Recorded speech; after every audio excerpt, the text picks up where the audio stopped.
This tournament, a 3D tournament, but it's indoors. And it's the ASA in New York in the middle of winter. How does this work? After 2 days of competition, watching nearly 500 archers, it's starting to make sense, especially when you consider where this tournament started. Okay, well, the event originally started probably about 9 or 10 years ago. One of the three founding members of Elite Archery wanted to put together a 3D event for people who love archery in the area.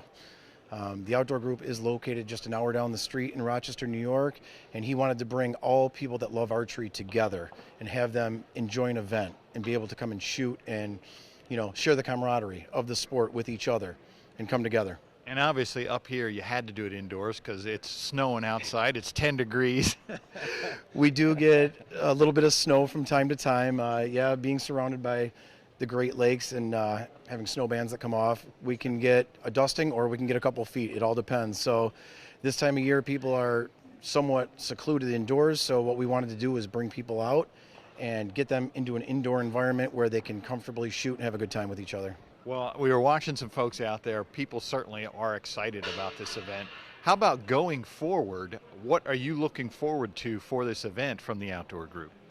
Well, the outdoor group is really excited that the ASA has come to become involved with the Winter CanAm. Also, competition archery media, of course. We have more media exposure now. It gets more visibility out to people nationwide so they can see it's not only a West Coast thing or a Midwest thing. Now the East Coast is starting to blow up. You have the LAS Classic, now you have the Winter CanAm that's starting to blow up. So we have spots, we have 3D throughout the winter. Spring and summer are no longer the only seasons for 3D. The Winter CanAm Classic is here in Syracuse, New York at the New York State Fairgrounds. And what we've got going on, these two ranges here plus 4 other ranges. We have a total of 6 ranges indoors under one roof. Plus we have all of these vendors. We have bow and arrow companies. We have releases, sights, scopes. Now, as the qualification rounds go on, this is ASA style scoring. So we have 20 targets per round. You have to shoot a total of 40 targets to get your qualification score. After you get the qualification score, if you're an amateur, the top 15 make it to the brackets for the shoot-off. That's on Sunday morning, and then they'll go head-to-head to determine a winner. But before we get to Sunday, we have to understand how the ASA has changed this tournament. Several archers who specifically mentioned that what they like about this tournament now is the ASA format. They like having that 12 ring, so that's got to make you feel good. Well, it makes me feel good. I'm sure it makes the people at McKinsey feel good too. The main thing is that format gives these people another thing to play with mentally. I mean, it's the challenge now is, when do I take that shot? When do I take that risk? I had a guy jokingly talk about the fact that he's been shooting at low 12s all weekend and keeps hitting the center 11. He says, if this was an IBO shoot, I'd be killing it. So he says, I don't know how to fix that. He says, but what I do know is that from now on, whenever I shoot an IBO shoot, I'm going to shoot at the 12 ring. So tonight, Mike, we got the big event, which is going to be the finals. We've got Team Canada versus Team USA and the pro shootdowns. What are you looking forward to in bringing the ASA shootdown format here tonight? I'm not sure because you guys changed it on me. I think that people are going to see something in that shootdown and that series, particularly the CanAm series, where we've got the Canadians and the Americans. I mean, you're going to see a lot of stuff going on where people kind of like getting into each other, and I think it's going to have a lot of energy, and I think it's going to be something that's going to be really special going forward. I think that's going to set a stage that in the future, when these events go off, you're going to see a lot more of the Canadian-American flavor. Canada versus America. Could there be a new rivalry between these neighboring countries outside of ice hockey, outside of maple syrup production, outside of curling? 130 or 140 archers, 130 or 140 just from Canada come down to this event. You're part of that. Mm-hmm. And that leads us into the Canadian-American Challenge that we've going on this weekend, right? And the team selection, all the top scores. How do you think you're going to do with that? Hopefully good, but I guess we'll see how it plays out by the end of tomorrow. Now, what's everybody's feeling on that? How are the Canadians looking at that? Like they want to put together a really solid team, right? Oh yeah, everybody's super excited. It was great to find that out in the information this year that they're doing the new event, and we're all stoked for it. We're just excited to see what happens. For this to be a rivalry, arrows have to hit targets. And for that to happen, archers have to navigate unique course conditions and challenging target layouts. So you helped set up all these targets here. The lighting's changing. Tell me about the course conditions today. It is indoors, but that doesn't mean it's simple. No, it's not, and because the max average is only 45 yards, that's kind of intentional. We wanted to put some targets that it's just like you're out in the woods. The shading plays with you. Dark target gets a dark backdrop. Some of the lighting goes from very well lit to very dim, so that's on purpose. I was looking at some, and even as the light comes through the windows at different times of day, it even changes. Oh yeah, it's just like shooting outdoors. The time of the day, the direction of the light, that all plays into it. And no one knows that better than Ian Copenhaver. Ian shot 44 up over 2 days of competition. He's the men's known pro leader heading into tonight's shoot down. Now you go into the shoot-off tonight. What are you looking forward to there? It'll be fun. It'll be my first time in the ASA style shoot-off, so I'm just looking forward to being in front of the crowd and go for it. Before the men's known pro, senior men's known pro, and senior women's shoot downs, we have Team Canada versus Team USA. Which anthem will be sung when the winner's trophy is awarded tonight? Oh, say, can you see? Oh, Canada, our home and native land, true patriot love in all thy sons command. And welcome to the 2019 ASA Winter CanAm Classic here at the New York State Fairgrounds in Syracuse, New York. What a great facility. I'm joined here tonight by Katie Roth. You've won this before, Katie. Welcome. Thank you. Happy to be here. We've gone through 2 days of competition and qualifying to get here. 40 targets of known indoor 3D, all known yardage. And we have 6 ranges all under one roof here. Hundreds of archers competed to get here. Dozens of vendors along with friends and family, and we're going to settle a score tonight between the USA and Canada. This is the first time we've done this, right? This would be fun if you got to do it when you won it. So for Team Canada, we have the captain Robbie Knott. In the men's division, we had Maurice Rousey. In the women's division, Daniela Webb. Pins division, Elaine Coate. And Nolan Eakins from the youth. Yep. And we had to put a sub in there for the barebow, Ethan Frederick for the Canadian team. And then for Team USA, our team captain is Ian Copenhaver. Wow, that's a tough name to say. And you can see the archers there on the screen. They're kind of getting their gauge on they're double checking their yardage to the target. In the men's division, Kirk Wild. Women's was Vicky Tibbles. In the pins division was Jacob Pantanella. In the youth division, it was Brady Myers. And in barebow, it was Alan Van Gundren. So what we're watching here is Team USA, Team Canada, right? Yep. And what we've done is taken the pro score. That's the baseline for the team right now. That high score, and again for USA, it was the captain Ian Copenhaver, and for Team Canada, it was Captain Robbie Knott. Yep. And they'll be coaching these guys, right? And everybody gets a chance to shoot all 5 targets. Standard scoring, just like you shot all weekend. Yep. Except the 14s are in play now. Oh, that should make it interesting. Right? Right? And then at the end, we have the combined score. And somebody's going to raise the cup. We have this beautiful brand new trophy. The ASA or the CanAm Cup. We didn't have that before, so that's kind of cool. Everybody's getting everything sorted out right now. They're going through shooter instructions. What we'll see as they're shooting, when you look downrange and you see those 5 targets on the screen, target station number 1 is on the left, station number 5 all the way to your right. Mm-hmm. You'll have a USA archer on each bale, and you'll have a Canadian archer on each bale. And they'll rotate through, shoot an arrow each at the target. Yep. Highest score at the end wins, right? Yep. Now, you missed this cut. Yeah, I did. I was not too impressed, but the Look at that rangefinder beautiful is. cup. See that? Yeah, and I don't get to play, but I get to commentate, so that's But you good. got, that's one of the highlights. Yeah. Still in the game, just not, Mhm. on the field this time. Oh, what a beautiful cup, though. And I checked that thing out. It's metal.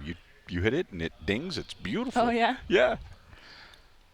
So they're going through shooter instructions right now. So again, we're going to have U.S. and Canadian on each bale. Yep. And when we look at the scores down there, when the scorekeepers actually call their arrows, the blue team has a blue card, the red team has a red card, or Canadian team has a red card. Yep.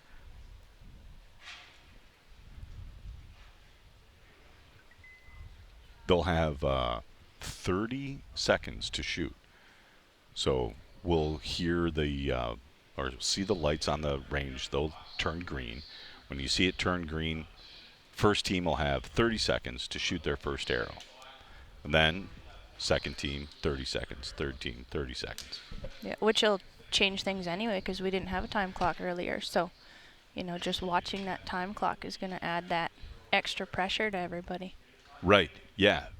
Today when you were doing your qualification rounds, it was 5 minutes to shoot 3 targets. Now it's 30 seconds to shoot 1. Yeah.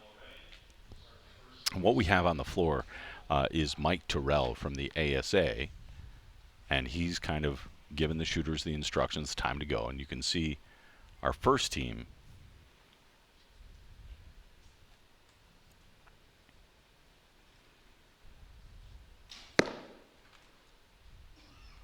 that's a lower 12. Good score there. Oh, he had time to let down. 16 seconds on the clock. He's got to get this one off. With 30 seconds, normally you don't have time for a letdown. Looks like he forgot to turn his light on. That looks like it's probably going to be a little low. Might catch the 10 line on the top of that shaft. It'll be interesting to see who's going to come out strong first. Here's Daniela up here. See what she does. Team Canada.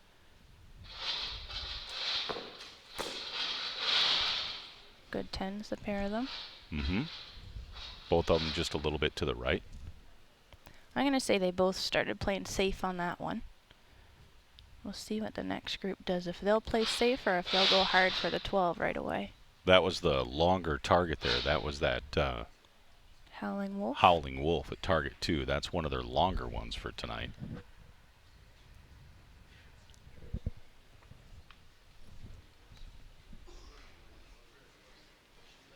Now these are the shooters from the pins division, right? Yep. So Bow hunter, yeah. one of the cool aspects of this team is we get people from each division. We get a bare bow, we get a youth, we get pins, women, men's. Oh, that's a 5. Low. He's not going to be happy with that one. It's nice too that they get to work together, right? Like, they're working as a team and doing shoot-off rounds instead of just by yourself like it usually is. Right, and ideally they've got, their coaches kind of paying attention. Oh, there's a 14. Went for the 14. Hopefully he called that. I was watching his hand to see if he called for the 14, but he definitely nailed it.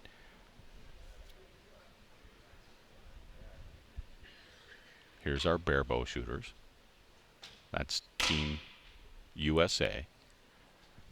Oh, it looks like he's still in the leg there. Got it through the leg for a 5. Over the back into the curtain for a 0. And that concludes the first round. So bare bow, this is tough. That's a long target for a bare bow. These guys normally shoot at 30 yards max.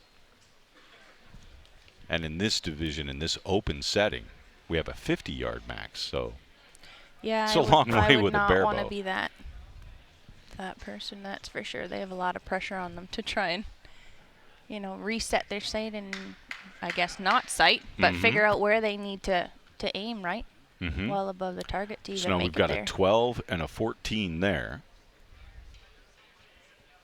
And we'll watch the judges call in this first target. Team USA with a 12. Team Canada with a 12. Great start.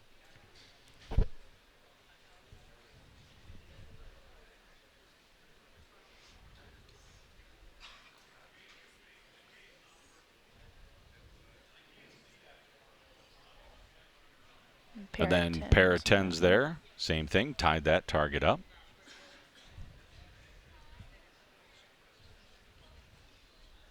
And a 5 and a 10 for USA and Canada. So you guys take a 5-point lead there. And another 2-point lead there, 12 and a 14. There we go. Hopefully we can keep that rocking.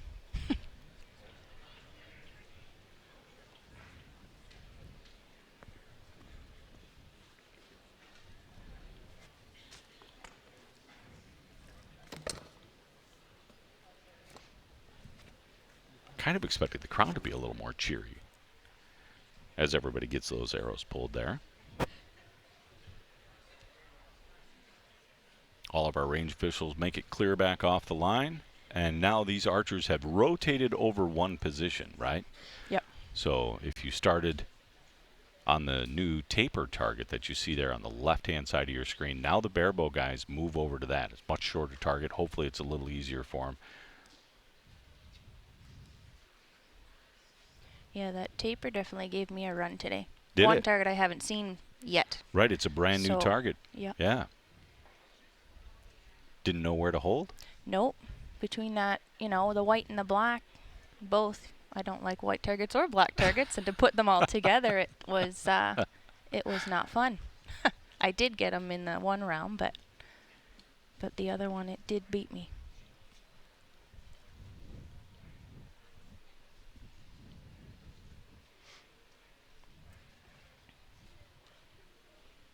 Good shot at Daniela Webb there and Vicky Tibbles taking a look down range.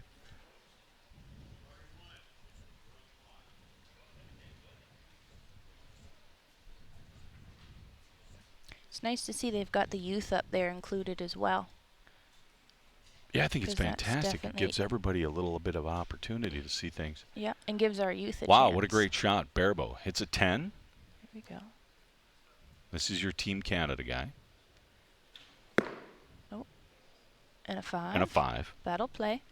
Hit foam.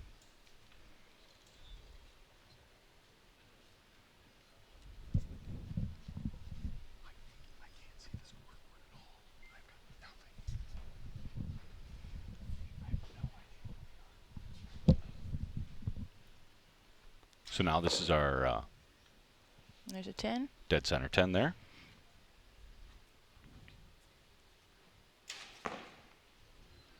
And a 12.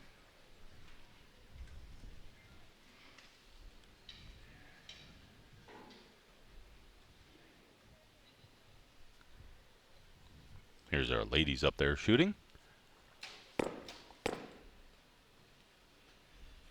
Great shot. Pair of 10s. Mm-hmm. Good center 10. IBO 10 there. Yep. Safe? I'd say so. We were talking to some of the ladies earlier, and they all said, well, we're going to play it safe and then see what happens. Till they get to the end and Yep. try to wrap that up. Yep.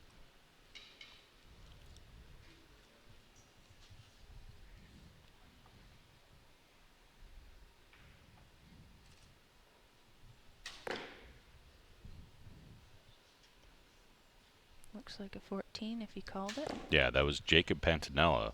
Shot the first arrow there. Yep. And a 10.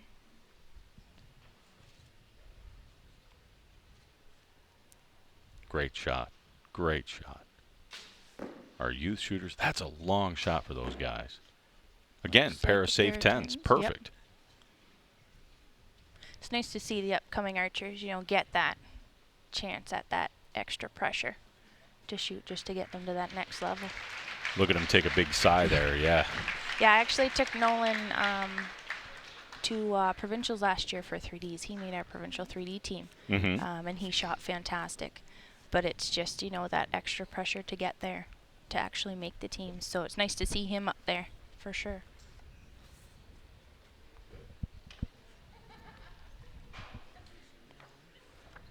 Ladies out there keeping things light and Keeping happy it as loose always. and happy, yeah. Yep.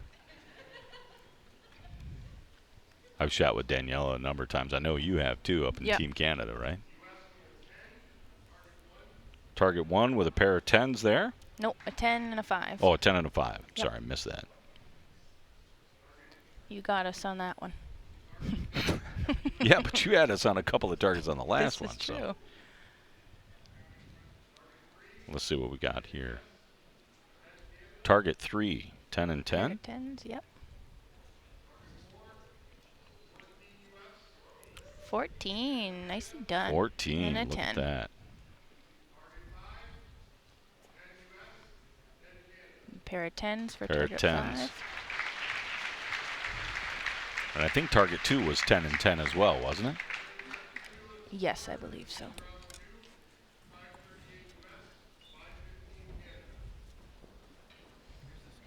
So perfect. There's a great look at the scores right there. 538 right now for Team or 542 for Team USA, 515 for Team Canada right now. 562. They just updated They us there. updated you. So we're up by... Oh.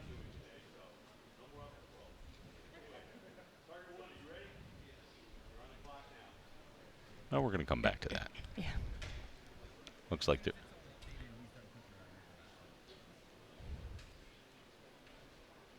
That's a cool looking camera shot there. Yeah. So Team Canada, USA on the left. Nolan shot there. Nolan shoots first. And a pair of 10s? I Pair of don't believe 10s. he called the upper. Yeah, you would have had to call the upper to call that a 12. Barebow guys up next. These are the guys that impress me the most. This is such a hard thing to do. Yep.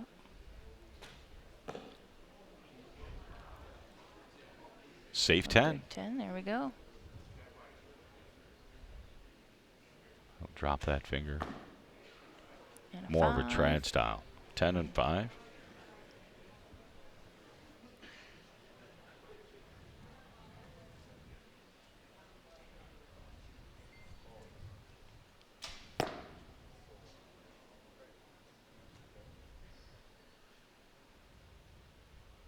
Great look at his hand there. Nice follow through. See how he's just pulling easy on that? Oh, I think he might have got a little bit of a kiss out there. Kind of heard those arrows slap together. So that's going to be an 8 and a 5 there. Yep. Sometimes that works in your favor and other times not so much. Let's see what the ladies do here. See if Daniela goes for the 14. Nope. Nope. Safe Again, 10s pair again. of 10s, yep. They're following each other's lead, it looks like, up there. Now our bow hunters, Team USA, gets the first arrow off for a 10. Team Canada, also a 10. 10. That's a great round. Great round.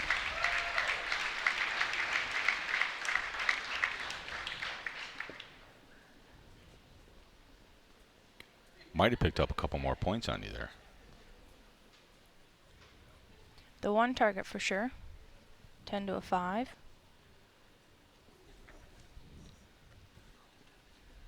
There's Daniela and Robbie there having a... Robbie little Knott, pep team talk. captain for Canada. So target 1, 10 and 10.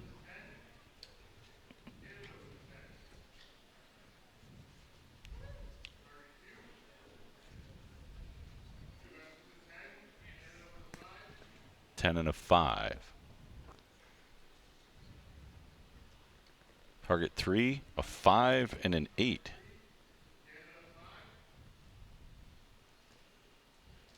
USA gets an 8. 10 and 10 on target 4.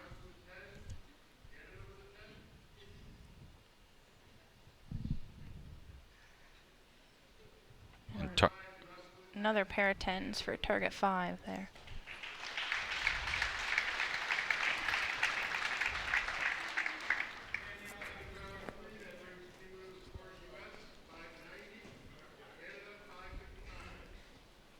.590 to 555 is what they call that from the scoring table. So the U.S. with a pretty dominating lead right now. 2 targets to go.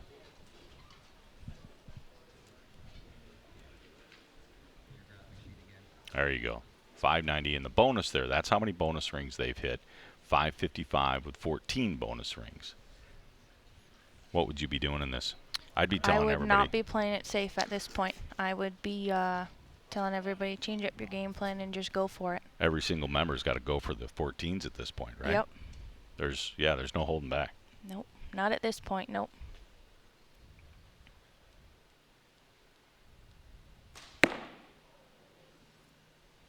There's a 12. Mm-hmm.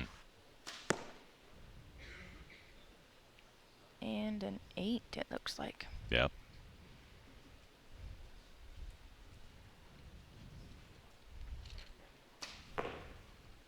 Good looking 10. shot for a 10. See what Nolan follows that up See if with. Nolan goes right for that 14. All right, Nope, they're 10. good 10. Barebow guys. See Team USA on the left side of your, or I'm sorry, Team Canada on the left side of your screen there, Team USA on the right. Both come to draw at the same time. You see the little difference in the shooting style and the bows as well. Oh, and a miss. Just under, darn. And a 14. A 14. He's happy smiling over there. You could see he's got a pretty solid grin on his face. There's a great look at that setup there. They're both steady, both look pretty solid. There's a good Just 10. missed the 12 to the left side there. He went for the 14, didn't quite get there.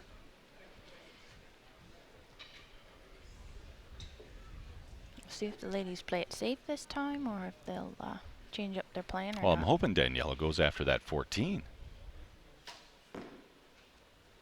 Center. Good 10. And another center 10. IBO. Now, when you say IBO, what we're looking at is those rings, those scoring rings there. Yeah. How are those working? So for the IBO, it's the center ring. We are playing the ASA game though, so the lower 12 or the lower ring in the 10 ring is in play. You would have to call the upper, and that would mean that the lower circle is out for you. You have the upper 12 only. Unless you call the 14 and go for that, then the lower is still in play for you. Look like we have a 12 and an 8 for target 1. Mm-hmm.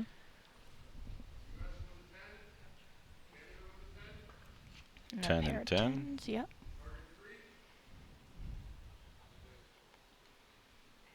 A 14, and unfortunately a miss for that target. 14 with a bare bow, and that's a long shot. It is. Finally some good excitement from the crowd, though. And an 8 and a 10 for target 4.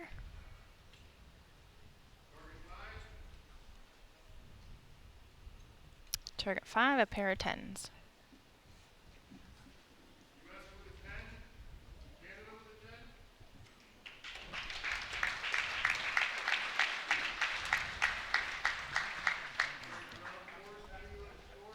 Look how steady he looks there. There's Bang, right into the 14. Great shot. That's fantastic to see that. So now we're down to 1 target. And you got to throw it all to the wind right here. You just have to go all in. Yep. Robbie's got to be telling him, look, just dial it up. Go for the 14s. Let him have it. I'm hoping. I'm thinking we're going to hear 646 to 591.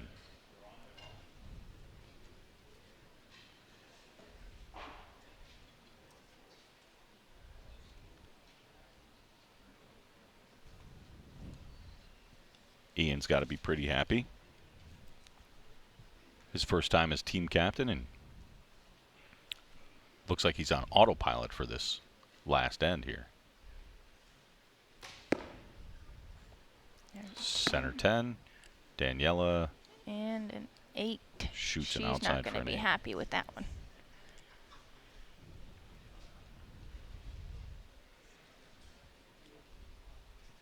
Team USA on the right, Team Canada on the left.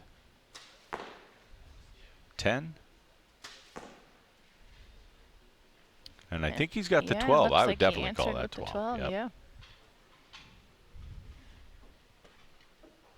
So kind of washes away that 8 from that last arrow.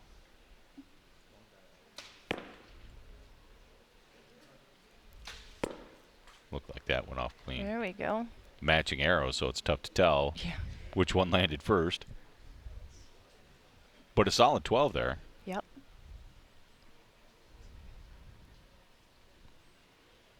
See if he can match his last target.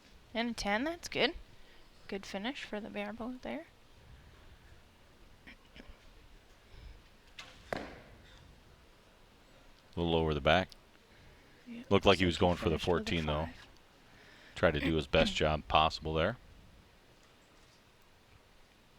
A little nerves. Look at the shake.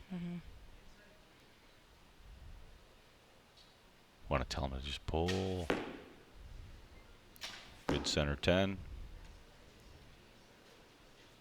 Just off that 12. And there's a cheer from the crowd.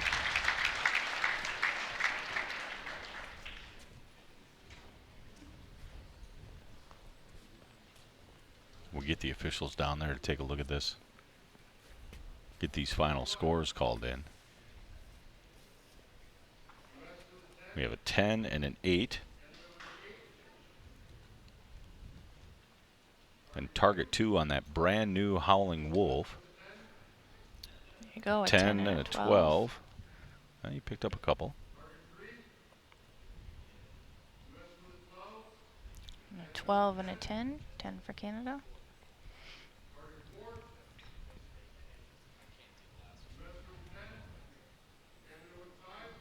So a 10 and a 5 for Canada on target 4.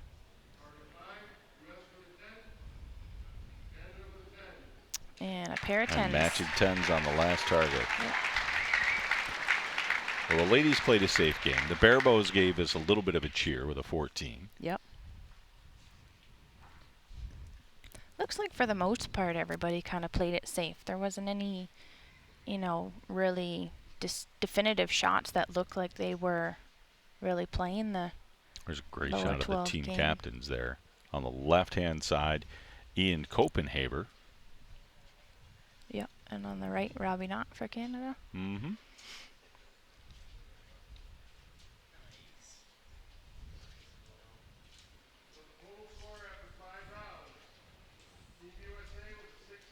They all look so serious up there, Yeah. except for the ladies on the end. 698, 636. And that'll be Team USA. For the win. We have Jason Miniman there. This is the first year of the Perpetual Trophy for the Winter CanAm.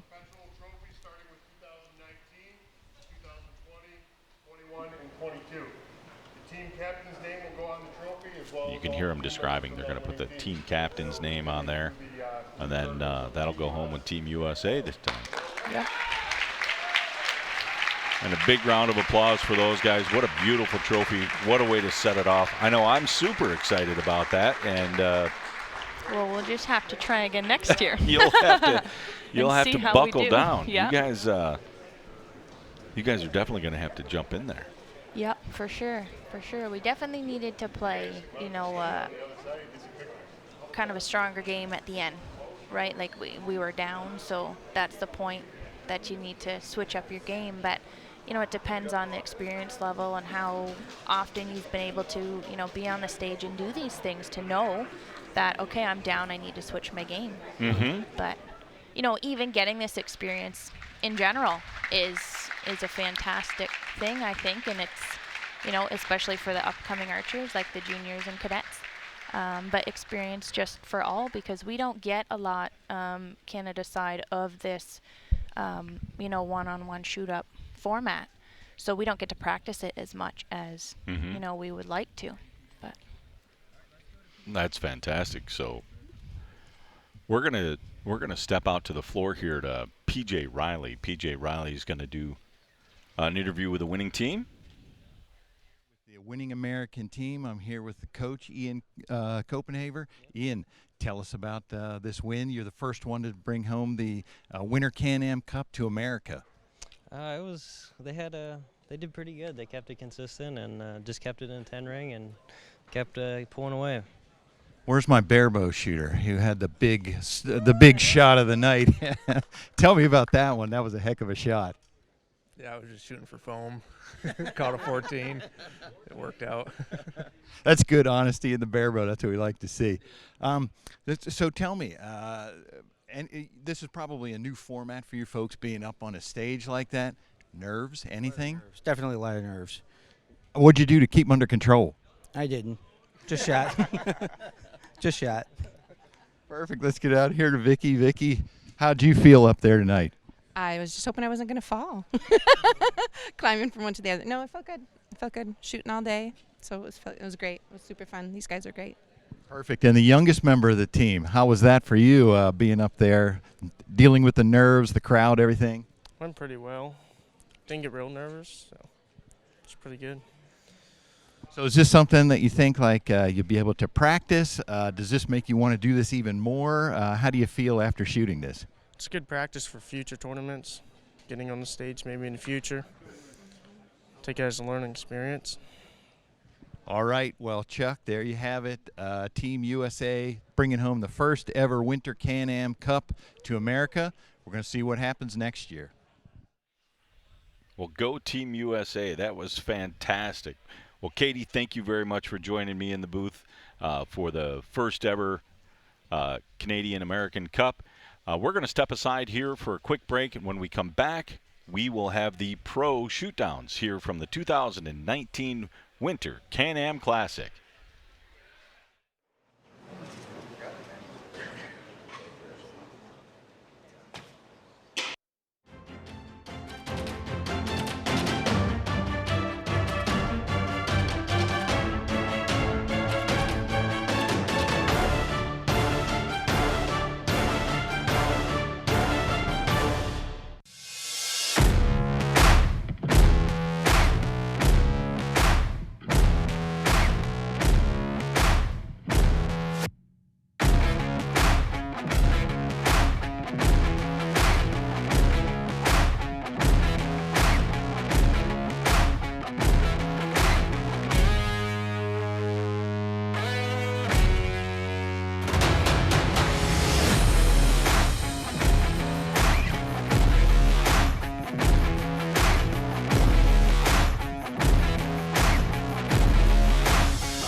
The 2019 ASA Winter CanAm Classic is brought to you by Elite Archery.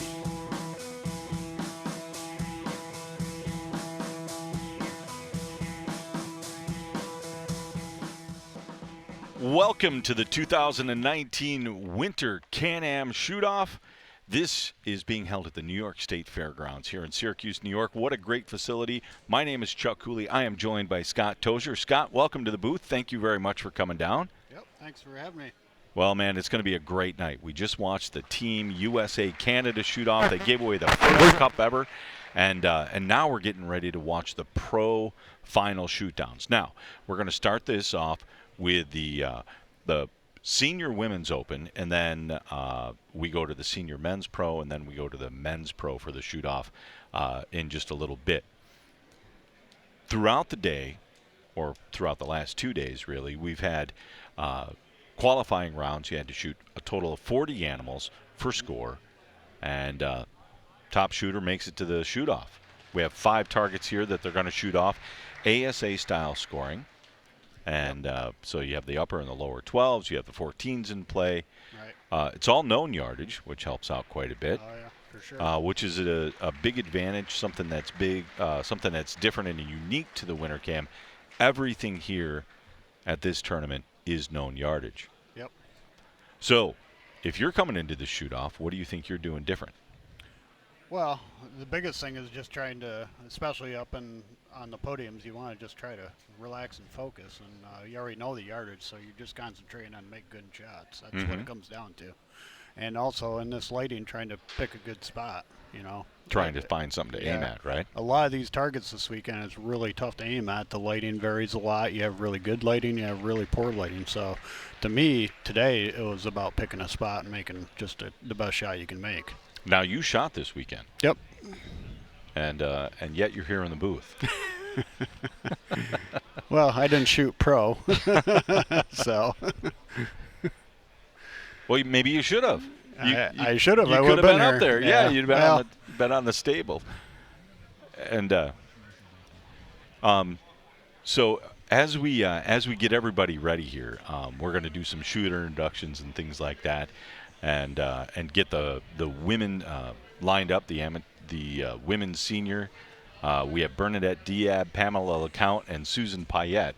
We'll be watching those 3 ladies shoot off. So we're going to step aside here for just a quick sec, do a little break, and when we come back, they'll be ready to shoot. Sounds good.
Get in the red zone.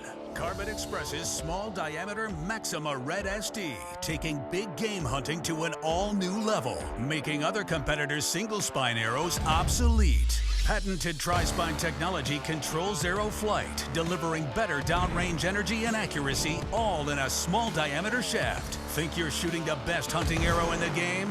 Think again. Stay in the red zone. Assume nothing and shoot Carbon Express. We don't build these bows to be different. We build them to be better. We're the outsiders, the mavericks, the fearless. We forge our own path. We're not chasing anyone, but we know what they're running from.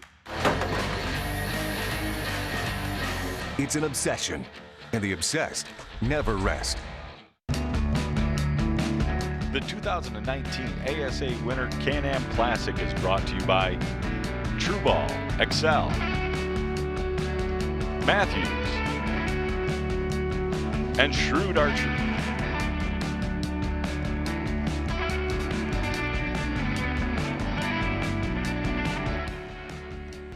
And we're back here at the 2019 ASA Winter CanAm Classic. Again, my name is Chuck Cooley. I'm here with Competition Archery Media and joined in the booth by Scott Tozier. Thanks for having me, Chuck. Yeah, man, I'm glad to have you here in the booth, kind of walk us through this whole thing. And when you see the three ladies, what we're getting ready to watch here is the women's shoot down. The pro women's. We were just watching that on the screen. You caught us kind of glancing up at the monitor to see what was going on. We've got Bernadette Diop from Toms River, New Jersey here, Pamela LeCount, and Susan Payette, a Canadian. Yep. And these three ladies will shoot it off. Now, explain to us what we've got out here on the floor. Well, we've got 5 targets laid out, and I set the course, so I know none of the yardages are the same. We did that on purpose, so we kind of make them move their sights, and there's always the possibility of missetting the sight. We've seen that before, so we've got a couple of the new targets, the Taper and the Howling Wolf set out there, so those are ones that we haven't seen before, but we're, I believe, anywhere from 40 down to in the 20-yard range for yardages.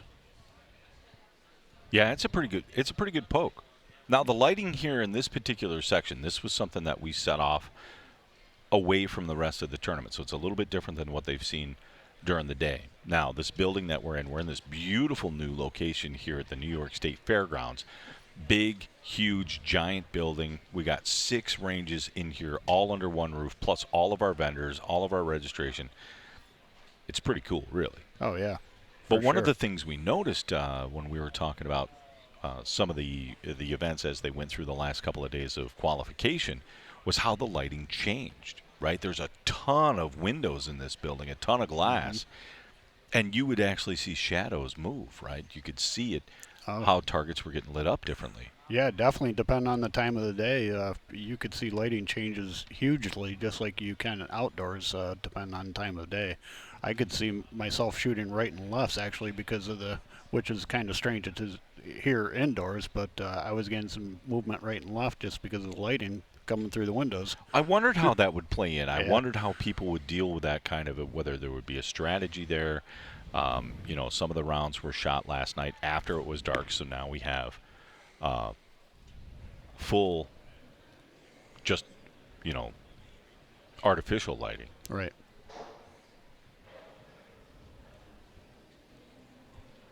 So the ladies are getting their first arrows off. Now, they have 40 seconds to shoot their arrows here. Seeing her get set in there. Shooting target number 2. She was going for the 14. Oh, yeah, definitely. She looked pretty solid there, I gotta say. Mm-hmm.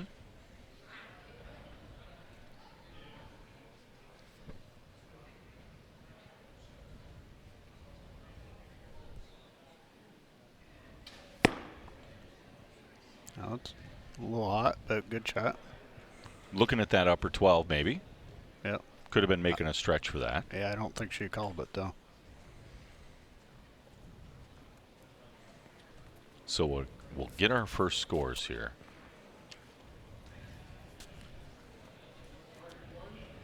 First scores.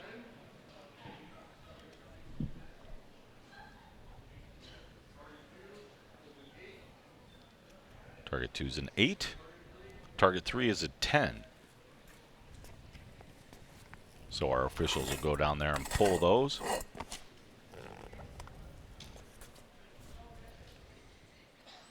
And now the ladies will rotate to the next position on the stand. And they're starting back from scratch, right? So they're starting at 0?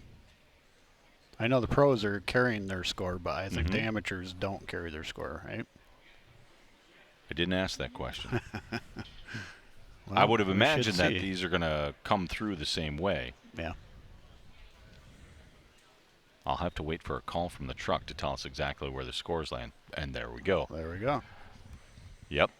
So Bernadette with 377, Pamela LeCount now with 358, Susan Payette with a 264.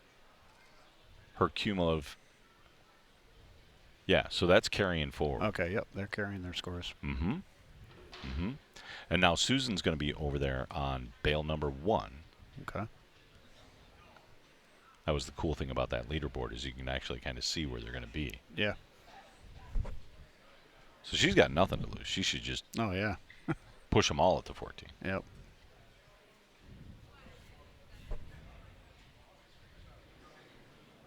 Now there's a clock on the floor out there in front of them. She comes to full draw with about 27 seconds on the clock. We gave him 40 seconds. Again, yep, she went right at it. Which is the smart play in this. Yeah, for sure.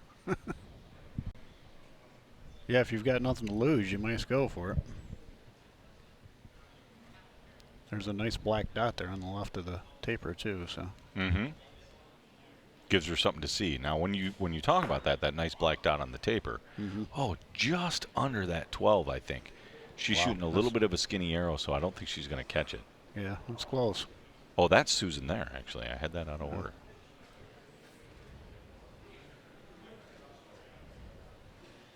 And this is Pamela LeCount. Came into this ranked second.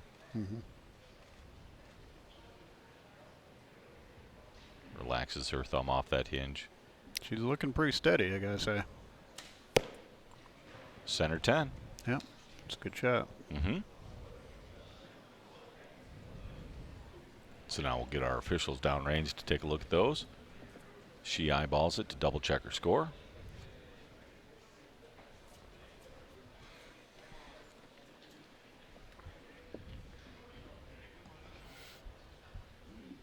And these elevated platforms that we've got them on, what do you think of that? I was just looking at that. I was wondering what I thought of that. It's kind of interesting, being normally the ASA shootouts are off the ground, so I kind of like it. That's pretty similar to the Lancaster Classic where they're on platforms, so I think that's where that idea came from. But it kind of gets them up in the air, gives you a little better perspective. I think it makes a little bit of a difference in how you shoot. I mean, it's strange. It probably I've tried feels to weird. I practice it, and it's mentally it's odd. Yeah. Well, you and I have shot leagues together off the platforms and head-to-head stuff. There we go. Perfect graphic there. Bernadette Diab in the lead, 385. Pamela now with a 368. Susan with a 274. Yeah, I think the bottom two definitely have to start looking at 14s. Two targets to go. Yeah. 3 targets to go. A lot of ground to make up.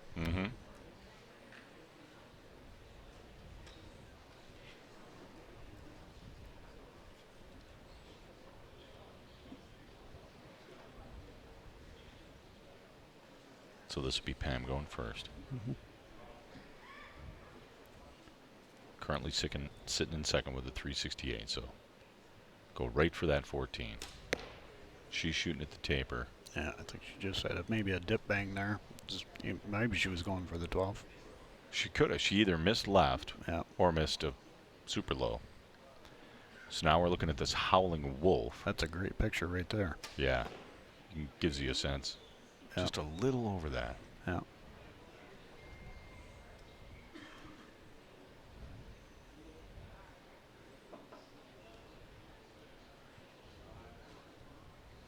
Good shot of Susan there. Yep.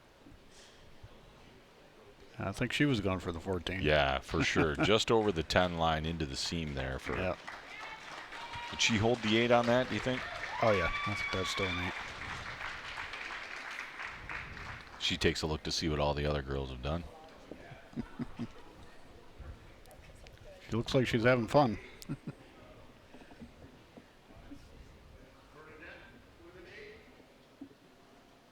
Bernadette with an 8. 8's around. Nobody gained any ground there. Status quo.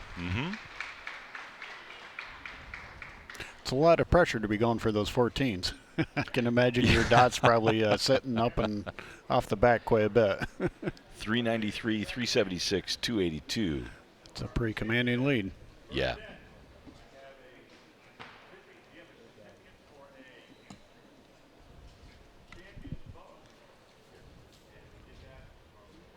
And Mike's calling out the winners here.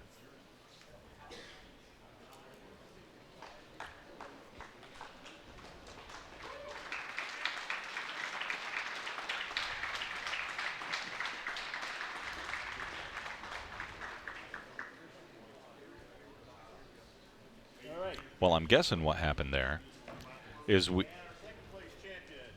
Pamela LeCount. Pamela gets a CBE hybrid sight and dead center. I can't read it.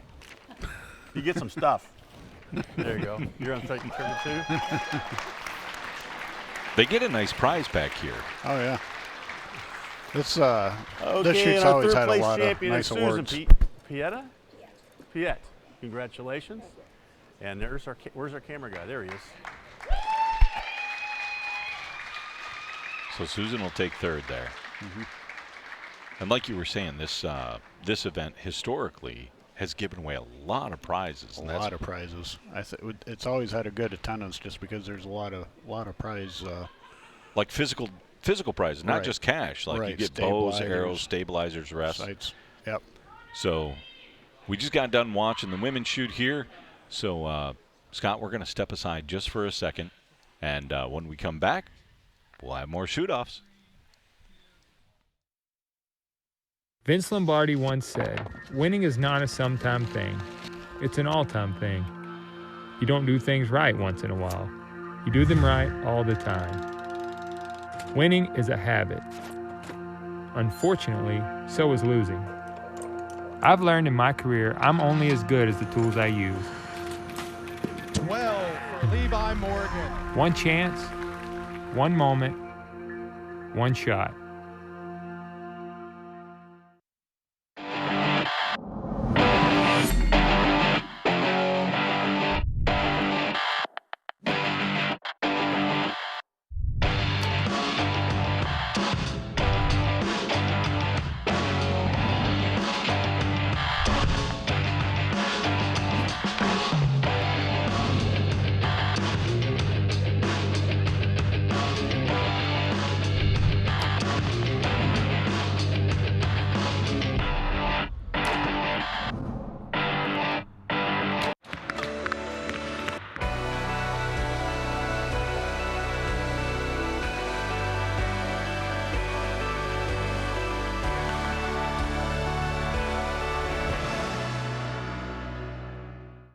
Get in the red zone.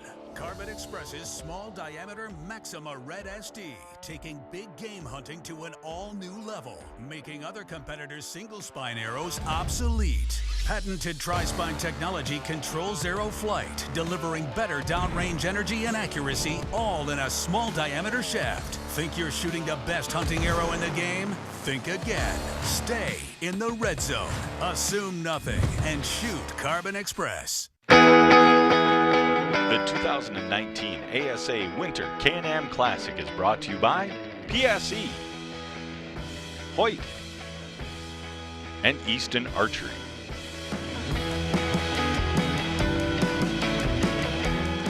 All right, welcome back, everybody. I am here with Bernadette Diab, who is the Senior Women's Open Champion. Bernadette, how's it feel? Feels pretty good.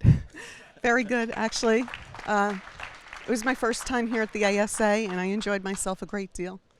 And this is your first time, I'm sure, shooting on a platform like that? Absolutely. How is that with the crowd behind you? Well, what was that experience like for you? I think I just felt nervous, like I would run out of time to prepare for my shot. Yeah. Did you do any preparation for platform in front of a crowd, any kind of that pressure shooting? I listened to my friend Mike, and he said, just shoot like home. You came in with a pretty healthy lead. What was your game plan going through the shoot down? I wanted to just shoot really strong shots and be clean. Gotcha. Yeah, so it seemed like you were matching just what the ladies were doing. You didn't have to go for any 14s. You didn't have to shoot for any 12s. I didn't have a plan. I just wanted to make a really good, clean shot. Gotcha. Perfect. Well, congratulations, Bernadette. We appreciate it. Thank you. Thanks. Thanks for that, PJ, and welcome back to the 2019 ASA Winter CanAm Classic at the New York State Fairgrounds here in Syracuse, New York. My name is Chuck Cooley, and I'm here in the booth with Scott Tozier. Hey, Scott. Hey, Chuck. How are you? Good. We're getting ready here to watch the senior pro shootdown. Yep, it should be a good one. We know several of these guys pretty well, so it should be a really good battle. Yeah, this is a bunch of local guys, and what you see happening right now is they're moving the blocks back, giving these guys longer yardages. Yep. So what's the maximum yardage that they're going to be shooting here? When I set it up, it was 45 was the max that we could get in this particular setup right here. Mm-hmm. So it was anywhere from 45 down to 28, I believe. But it's known yardage, Yep. so they don't have to judge, which Yep. gives them a little extra advantage. They get 40 seconds to shoot. Now, it's a little bit different than what happens normally because, they get a minute to shoot this down. So we're trying to put some pressure on these guys and make them make a decision in a hurry. In that 40 seconds, they need to decide whether they're going to call for an upper 12 or whether they're going to call for a 14 and maybe make a couple of clicks adjustment to the side if they're going to call for the upper or go right for it. So it really puts these guys on edge. Now, this is also a little bit different format than what we've done in the past because normally it's all 5 archers shooting at the same time. And in this particular format, what they're going to do is the 5th place archer will start, and then 4th, and then 3rd, then 2nd, then 1st, and that's the first end. And then, so it gives the leader kind of an advantage there. It gives them something to think about, something to strategize for. And then moving forward, it's 1 archer at a time. So you'll have to do some quick math in your head, pay attention to what's going on. The advantage that they have is they can see the scoreboard on the wall in front of them. Yeah. It's at a weird angle that we can't see it, but they can see it and they know what's going on. So we get the first archer out of the gate. That's Timothy Brownell.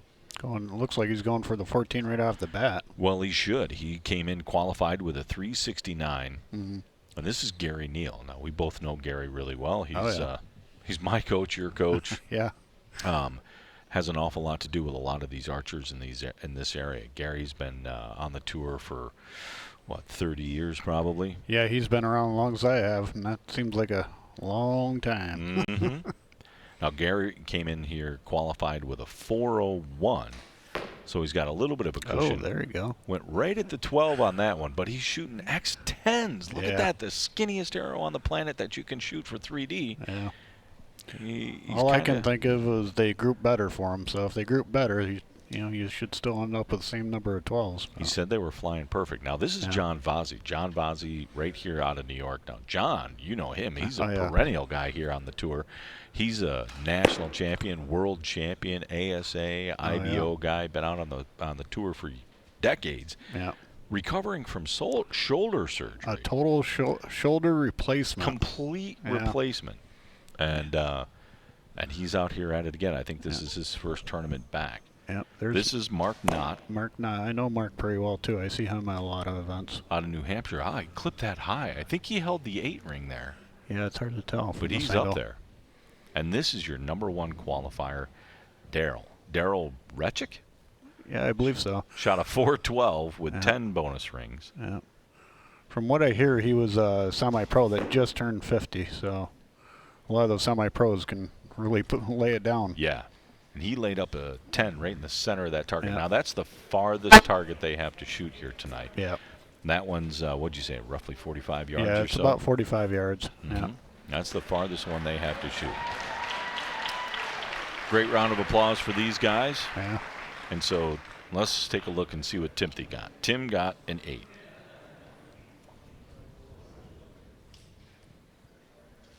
Again, he's starting, so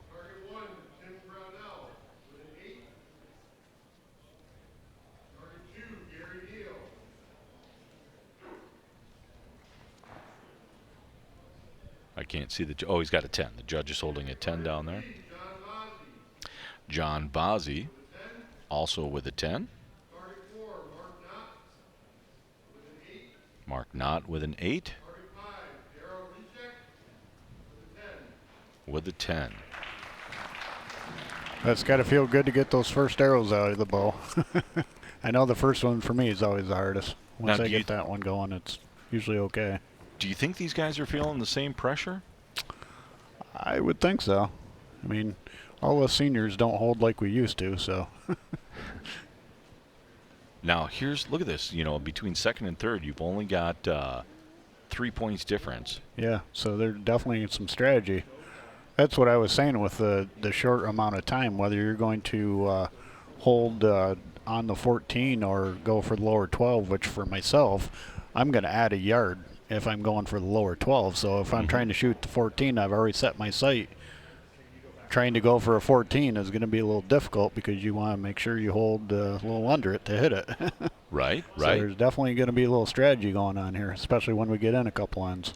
Right, so you see Gary, and he's one of our volunteers and one of our officials this weekend, so it's good to see him in there. He's 417. Now, it'll be interesting to see what he does going up the ladder. Yeah. Yeah, it's pretty tight between fourth and second. Mm-hmm. I don't believe he clipped that upper 12, yeah, though. but I don't think he called it.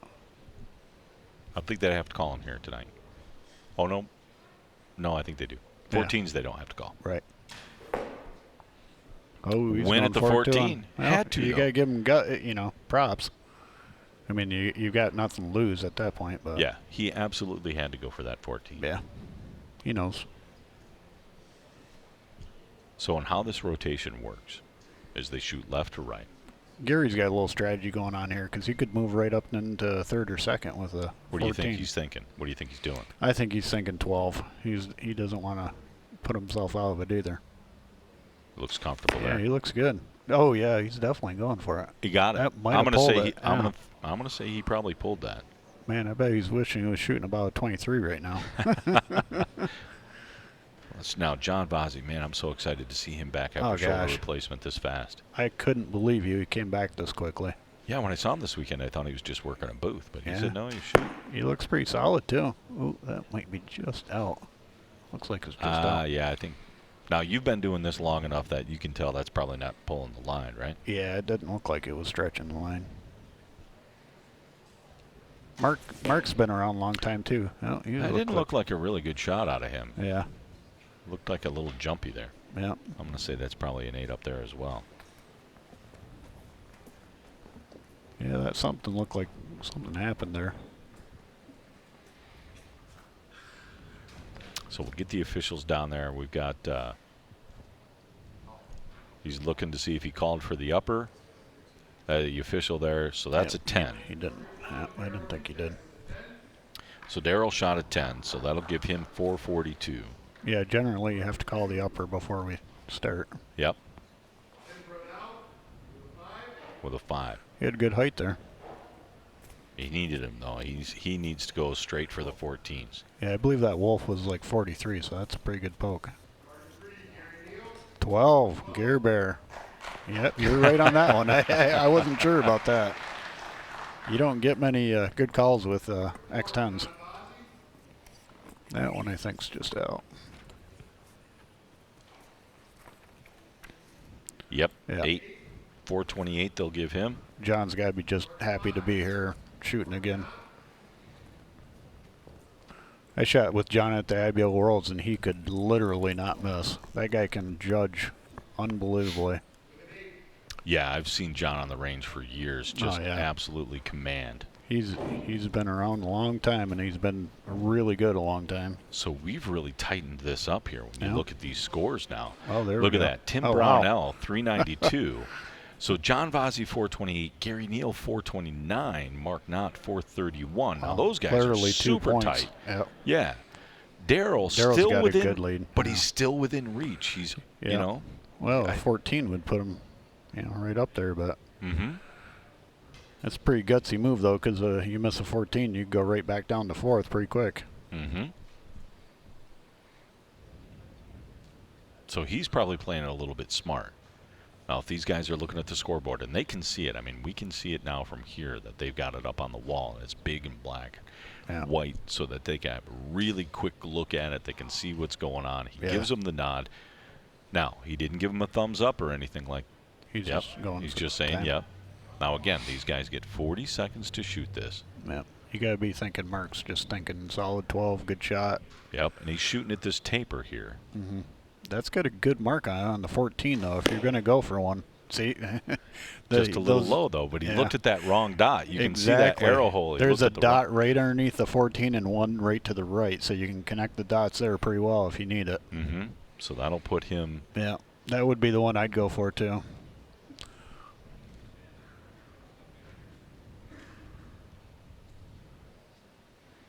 This is that brand new Howling Wolf target. I wonder if he's had enough time to look at it to get used to seeing that target. Yeah, a little bit of a shake there. Did you see Yeah. his hand? He was a little nervous. Yeah. That wolf is lit pretty well though. Mhm. That and the coyote's kind of dark though. Great look at the shot here. Hopefully he goes at a port. Yep, Oh, and he got there it. we go. Nice. Yep, he definitely got it. That's got to give you a little rejuvenation. Mm-hmm. Look at that big sigh.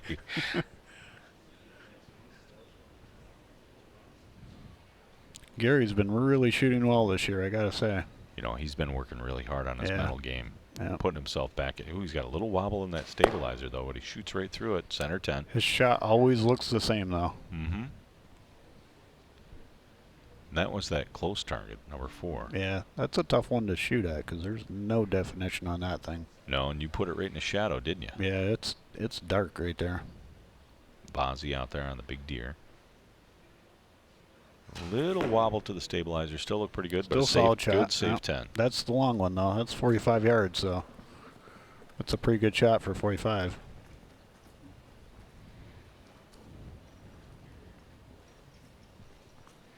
So that's going to move around a little bit because Mark shot an 8, so that's going to drop him down. He might be down to that's a 439. fourth, I think, or third. So that should put him at 439. Nice sportsmanship look there. Yeah. Yeah, see that taper? There's some Darryl really nice shot at dots. 8. So that's a 450 should be.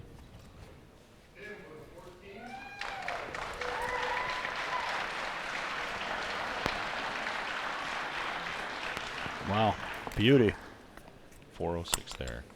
Gary Neal should have a 10 there. Yep. So that should give him 439. Yep. Let's see what Bozzy got here. Again, solid 10. Yep. Well, you got to be thinking, especially as close as it was on that 45-yarder, you're going to want to shoot solid center 10. Hopefully it'll break a little left. Mm-hmm. So this is great. Now we've got a tie. Holy crap. Right? Look at that. That's So right there. You got Mark Knott just tied it up with Gary Neal, 439, and they bumped John down, 438. 14 is still a possibility. Get right back in there, so. I think, honestly, so let's see. John is shooting. He's going to be on station number 1. So he's going to be shooting he's at going that for the taper. So he's definitely going to go You got to for be that thinking 14. he can hit that. Yep. I know John's just coming back, but boy. Yeah, but it's competitive fires. Yeah. I don't think John's one to back down. Coming back from surgery now, he's going to lay. He's going to lay into you if he can. I talked to him. He's just happy to be shooting again. So I wouldn't doubt you're going to see a Look at 14. him glass in there. Yep, see him? He's popping back and forth, up He's and in and looking out at- of his binoculars to Yep. see if he can find a spot. Now he's going to be the first one to shoot on target number 1. Yeah. When I put that taper out there, I was thinking this is going to be a target that some guys are going to want to try to make up some points on. Mm-hmm. Mm-hmm. So Mike's kind of, you can hear Mike in the background there. That's Mike Terrell. He's kind of running through the scores there, planting some seeds in their heads there. Look at he's smiling. Yeah, thinking. he must have thrown a bone at John to see if he was going to go for the 14. Yeah, here goes John. Yep, so he's coming to full draw here. And again, this is on that taper target. Yeah. Bearing down He on looks it. solid. I don't see any wobble. Oh. Yeah. Oh, man. I can't see whether That's it's got it or super not. close. I think he's going to bite the outside of that line from where it is. He looks like he's holding his breath after that But one. it's super close. There's Mark. So Mark's getting a solid look at it here. Ooh, he was going for He the was going 14 for it too. as well. And he Wow. had to because John did, right? So this is the thing with that. Yeah, if this he- heads if up, John you got got to it. pay attention to what the Yeah. other guy's doing now. Yeah. So this is Darryl. Darryl, yep. Now Darryl's got a comfortable lead, so all Yeah. he should do is be shooting 10s Yeah, right now. he's probably thinking center 10, maybe shade to 12. Yep. See, he's just going to play it safe. Let the other guys make the mistakes, which is probably the smart move. Is that what you would do? If I had that lead, I'd be thinking center 10 for sure. Maybe on the close ones, shading the 12. Think he's going to go for the 14 on this? Yep. Yeah, he was going for it. That bore is a bear to try to find the 14 on, though. There's nothing showing it. There's nothing to aim at. So Gary's on the large deer here, all the way out. I'm thinking if I'm Gary, go for the center 10, shade the 12 again, right? Gary's a go for broke guy, though, so. Oh, he's just left. outside. That's my tendency, too, though, on those long ones. If I get a little bit long on the release, I break it a little bit left usually, so. So that's going to shuffle the lead up a little bit, especially if John hit that 14. It's going to flip-flop everything again. Did he get it? So here we go. He did. He got the 14. He got it. Yeah, John's not a guy to back down from a fight, that's for sure. Yeah. So that'll give him a 452. Mark Knott with an 8. So 447. There's a solid one. That's Darryl, right? Yep. With a 10. Yeah, so smoked that 460. So John Vazzi just vaulted himself right back up there. Yeah, that's just left. So 414. Yeah, this is going to shuffle things. I think John's going to be right up in second now, right? Let's see. 447. So we have again another tie.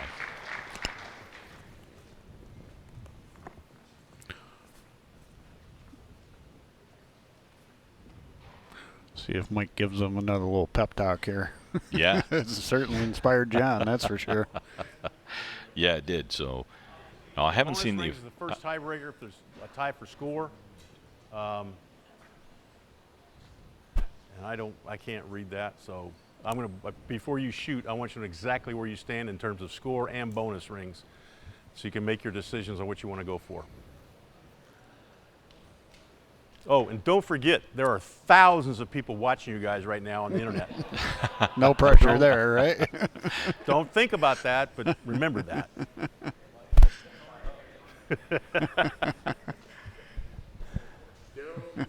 Thousands of people, and right now it's actually about 700, just shy of 1,000. That's pretty good, though. I'd love to see this event grow to like 1,000. I think we can really.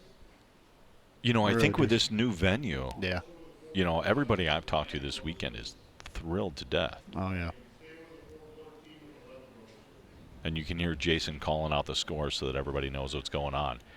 And they just got them put up there. There you go. Darryl with a 460. Yep. John's right into second. Yep. John from fourth to second in one target. Now Mark and Gary are tied for third, and Tim's down in fifth. I'll tell you, if you're an archer, I don't know. You can't. How can you not get excited over this? Oh man, with everything going back, I think this single archer at a time thing, man, that's a lot more fun. Oh yeah, for sure, because then you can see the strategy kicking in here. You know, everybody knows what they needed on every single arrow, not per round. So what do you think? So what are you thinking John's going to do right now, right? So he's got a 5-point lead over Mark and Gary. What's he on now? He's on the coyote? Or? He's John's going to be on the Howling Wolf, target number 2. Gary's going to be on the Taper. Yeah. I think Gary's going to go for the 14. He's got nothing to lose. I think Gary 100%. will too, especially with those dots right there. They're just asking you to shoot at them. I think John though will probably stay safe and shoot center 12, 10-ish. But he's got the advantage to wait and see what Gary's going to do. Yeah, exactly. Right? See, this single archer format, he has that advantage. He has a lead. Center 10. Yeah, he looked like he was maybe put a yard on it, aimed at the 12. Here goes John. That lighting on that wolf is pretty good, though. It looks like it. Go for the 14. Go for the 14. I don't think. Oh, a little wobble there. A little long in his hold. Yeah, long. John's timing. Center 10. Nice shot, though. John's timing's always impeccable. But that shoulder, I've had shoulder surgery just in the last couple of years. That takes a lot out of you. You're just never as strong as you used to be. Mark not here, full draw. Ooh, pulled that one. I wonder Well, if unless he was going for a the 14. Could Yeah. have been a dip bang. Yeah. There's Daryl. So that'll put him at a 455. Yeah. This one he's going to punch right in the middle. Yeah, it's so black, he you just got to go middle. Now, John's got a 2-point lead on him right now without this arrow fired. Yeah. Upper 12. Upper 12. He didn't call it. I don't even call it, so it'll just be a 10. So that'll be a 470. We'll see if he shoots that 14 on this one. This one's a long one. Yeah, he's going for it. Why wouldn't you? Yeah. Yeah, you got to. 419. That should put Tim at a 419. Yeah. So that was the end of the 5th round. Yep. So who do we have? Anybody within 10 points of the leader? We do. John Vazzi. John's within 10? Yep. Okay. Well, that would be good. Gary Neal with a 10, so that'll leave him with a 457. That's a pinwheel. John Vazzi confirmed with a 10. That'll give him a 462.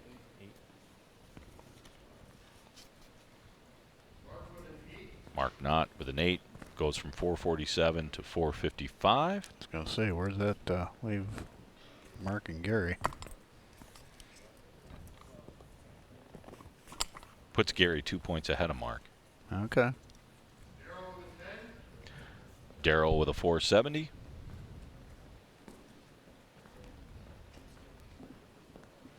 And Timothy Brownell, he'll have a 5 here. And that'll leave him with a 419. Yeah. So we will have a sixth and final arrow because we have a couple of archers arrow. within 10 points. And that's going to be, put that back up there real quick so I can even see it. Yeah. John Vazzi will shoot first, and Daryl will shoot second. Not sure. We were talking about a turkey target guys? bringing out for the sixth target, but I don't know if they're going to do that or not. They're going behind the curtain and grabbing something. Yeah, there was a turkey target that we had stashed back there. That was the plan. So, yep, here she comes. And That's a tough sixth target. Yeah. Oh my God. Yeah. You're murder. And wow, you they're putting it out there too. Stretched it way out there. Yeah.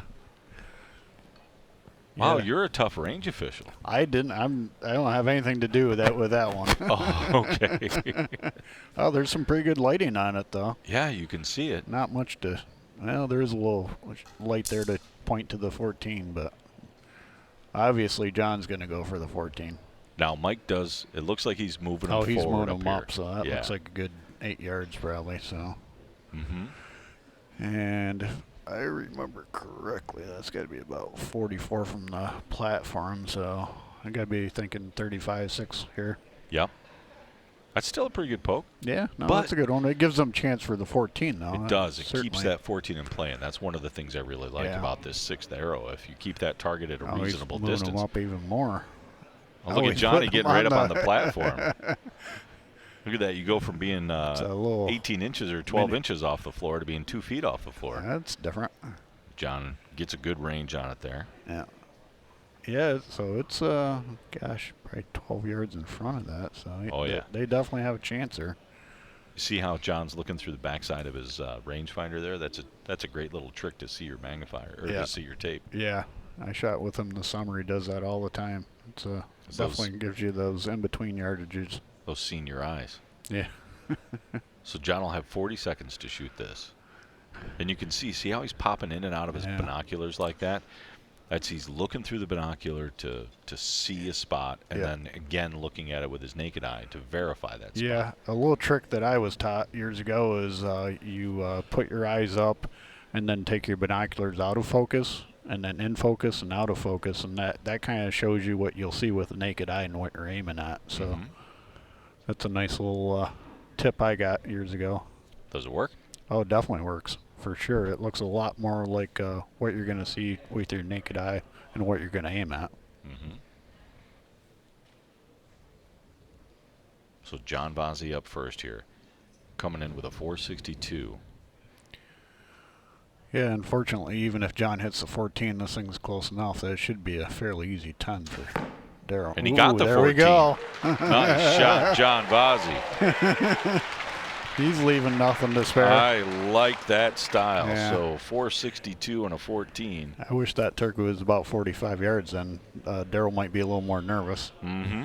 And I'm imagining from that distance he can see the core line, so. John's a showman. Mm-hmm. He likes to win. So anything better than a 5 here. And he wins, right? Yeah, that's what I'm saying. If No, it was I'm out sorry. That he's got to hit an 8. He's got to shoot an 8 or better? Yep. John's at 476. Daryl at 470. So John has a 6-point lead. Yeah. So he's got to hit an 8. Yeah. Or better. Well, with known yardage, he's got to make a pretty bad shot. Pretty to not horrendous hit 8. shot. But we've seen it before. We've seen it even in the known pro. Mm-hmm. Anything can happen. Mm-hmm. He looks pretty steady. A little wobble on the stabilizer. Yep, Center. solid center 10. Yep. Nice shot. Yeah. These guys with the scopes, they can see that core line at that close for sure, and maybe even the scoring ring. So he had to feel pretty confident in that. So that'll be 470 to 480. And Daryl Retchick out of Allentown, PA, will be your champion. Yep. John Vazzi will finish second. Well, that's a pretty good comeback for John. Second place right off the bat after a total shoulder replacement. And Gary Neal will finish third. We're going to jump out here to a commercial break real quick, and when we come back, PJ will have the championships interview.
The 2019 ASA Winter CanAm Classic is brought to you by Carbon Express, Specialty Archery, and Black Eagle Arrows.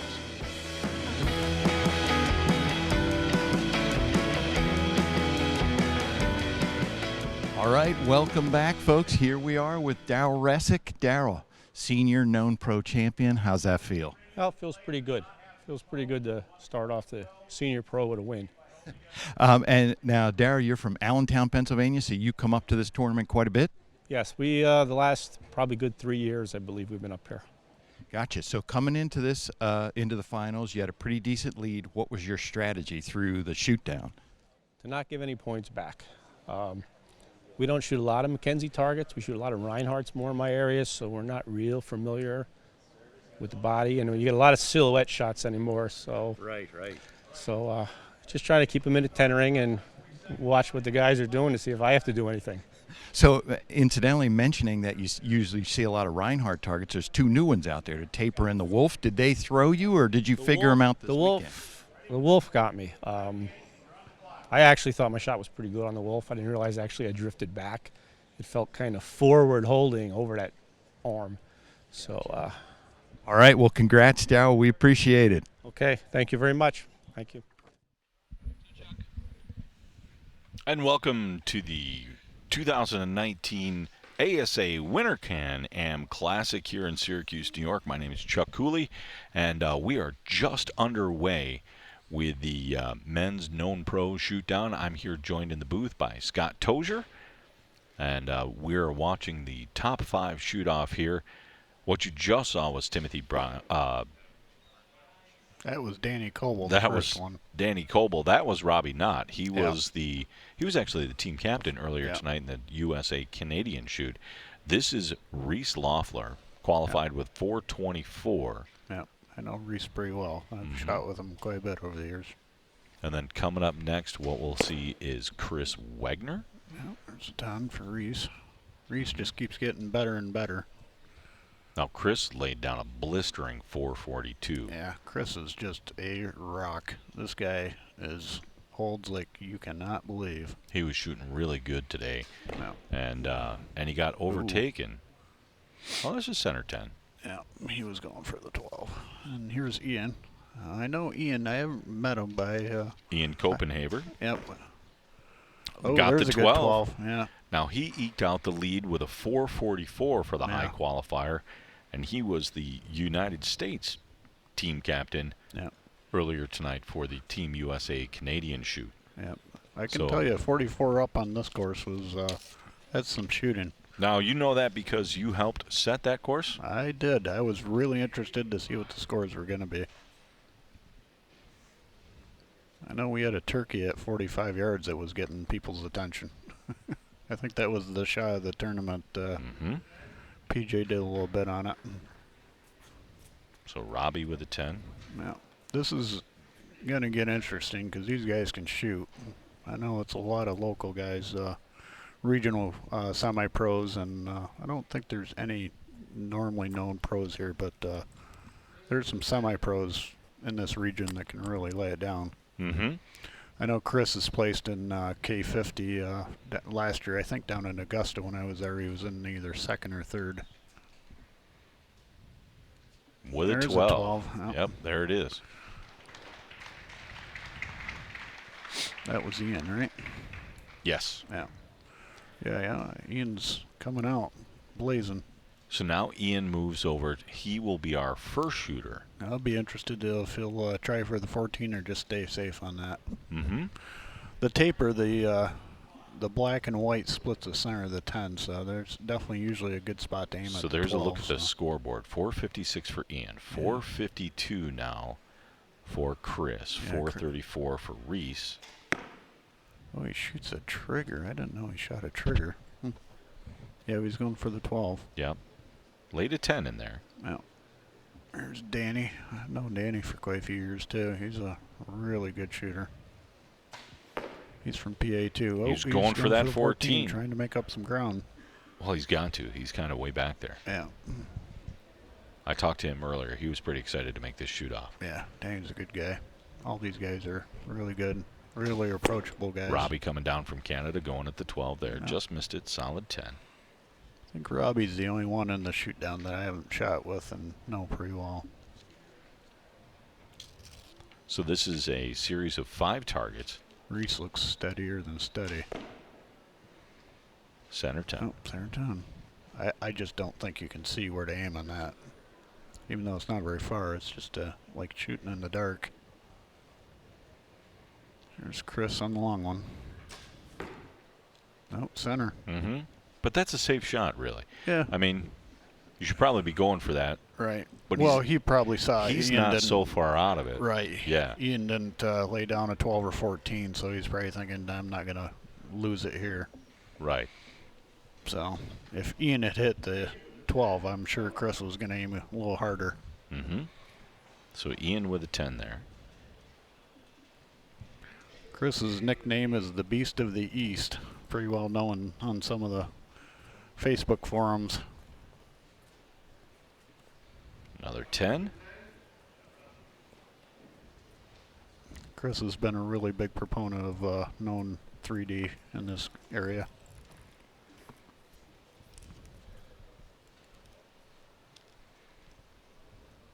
And a 10. Well, known 3D is taken off pretty well. Oh, yeah. I'm glad to see it come up here. I mean, Yeah. but of course, this tournament, you know, the winter CanAm has always been a known yardage event. Yeah. There's another 10 for Dan. Yeah, this whole region, just because of our weather, we've, you know, it's really hard for us to get outside and judge yardage. By the time the weather really breaks and it's decent out, it's April, May, so we've been just dying for known yardage events up in this area. Mm-hmm. So Chris and Ian are still pretty So close. Mike Terrell kind of getting with, oh, there's a good look at the leaderboard. So first and second are pretty close. Yeah, within 4 points. Reese. And third and fourth. Yeah. So Reese and Robbie are fighting it out. Yeah. Chris and There's Ian are Chris. fighting it out. Chris is on the taper. I wouldn't be surprised if he goes for the 14 here. No, dropped He it. shot low. That's an 8. Yeah, that's an 8. That's surprising. He usually doesn't make those mistakes.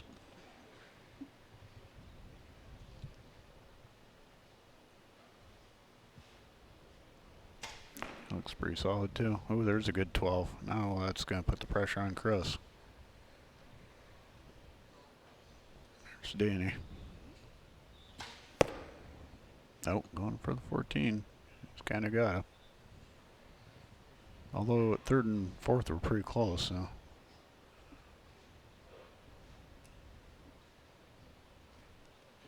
They look pretty calm. Well, a little left of the 12. Just a little left of the 12, but that target everybody's been struggling with all night long. Yeah, that's a tough one to aim at.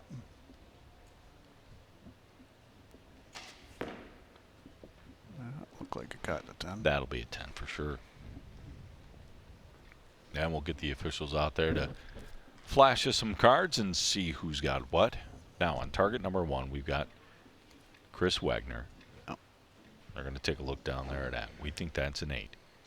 Yep. That's surprising so from Chris. 470. He said he shot a couple of 8s this weekend. That kind of surprised him. Yeah. This should be Reese with a 12, right?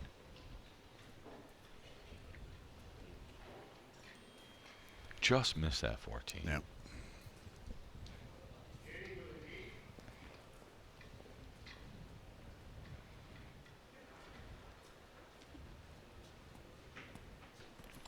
Take a look at Ian's there. Solid 10. With the 10.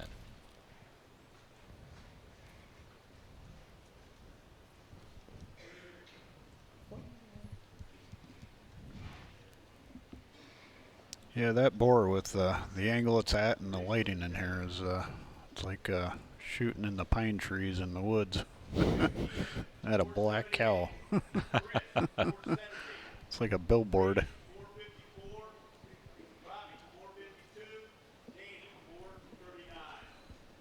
Mike Terrell calling out the scores on the other side of the room there.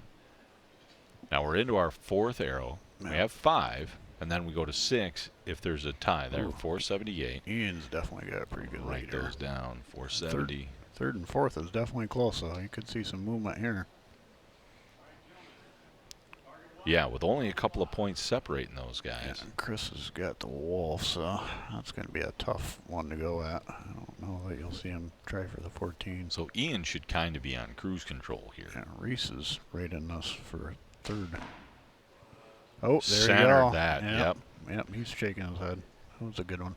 Yeah, he really needed that, though. Yeah. That looked like one of those shots you really felt good. See what Chris is going to get. I'm guessing he's looking 10-12.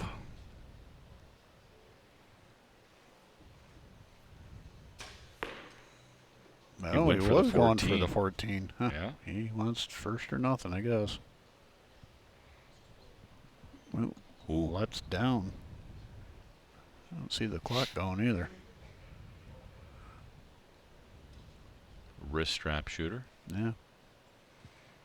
Don't see too many of those guys. At the very top, you see a couple of winners. Yeah, there's some good ones. Centered that 12. Yeah. I used to shoot 3D better with a wrist strap years ago. 14. Oh, hammers the 14. But Danny's in 5th, I think, right? Mhm. Yeah. I don't know if he's going to make his way back up to 4th or not. He looks pretty solid. It's nice to see a Canadian in there.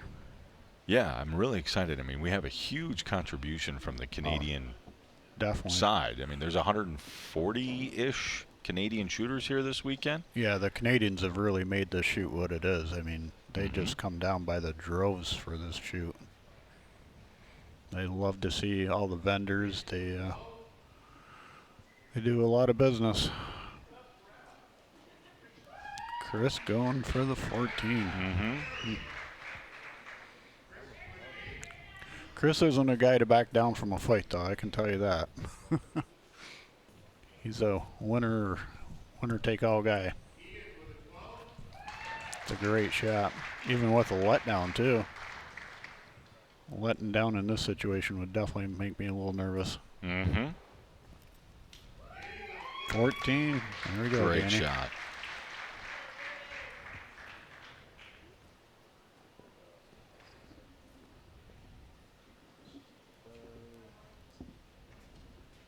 There's a solid 10.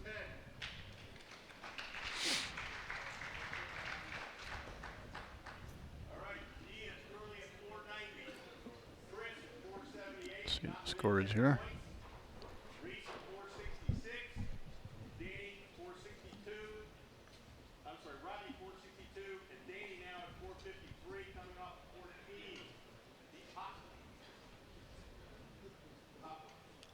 So Mike calling out the scores there. Ian's got Yeah, a so pretty Ian a commanding lead. huge lead, 490. Yeah. Chris Wegner with a 478. Yeah, we got to be within 10, right? Reese for the Leffler with a 6-0? 466. Yep, 462 for Yes. Robbie Danny with a 453. It's definitely starting to spread the gap out here between So all the Chris has got to hit positions. a 12 or a 14, and then if Ian hits a 10, Yeah. he's in it for the 6th arrow, but I don't know Yeah. if he can catch him. Yeah, it's a lot to make up either any position. And we start here with Robbie Knott on target number 1. Yeah. That's that taper target. That's a solid 10. So that'll give him a 472 after 5 arrows. Here's Reese.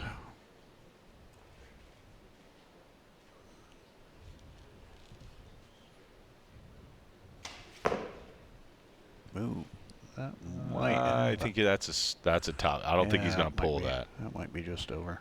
Yeah, so that'll give him, I mean, this is unofficially, of course, but a 476. There's Chris. Now, Chris has got to go for it, I think. You think so? Absolutely. Yeah, Well, he got the solid 12, though. Yeah, I would have been surprised if he went for the 14. That was a lot of ground to make up. I mean, he was 12 points behind, so. But he's got nothing to lose by going for it at this point. Yeah. And a 10. Solid 10. Yeah. There's Danny. That'll put Chris into a 6th Oh, arrow. 14 inside out. Nice Wow. shot. That's two Yeah. 14s in a row for him. Yeah. I'll tell you, when Danny settles down, he can shoot with the best of them. He's a tough competitor. Now he's pretty happy with that. Yeah, he ought to be. He had two 14s in a row coming out of it. Gosh. So where is he ending up? He's got to be. Well, he's got a 467 unofficially here. Yeah. 10. Yep, that was just Reese over. with a 10. You're pretty good calling us off the monitor, I gotta say. Yes. My eyes aren't that good. Chris with a 12. That should give him 490. Must be lots of practice, right? Yeah, I've been looking at this monitor for a while. That's a solid one.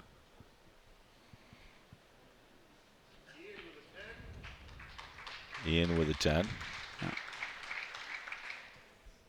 It should give him 500. Now, that gives Chris the break. That's the 6th arrow. That's what he needed. Yeah. Danny with 14. Beautiful. Yeah. Should give him 467. Yeah.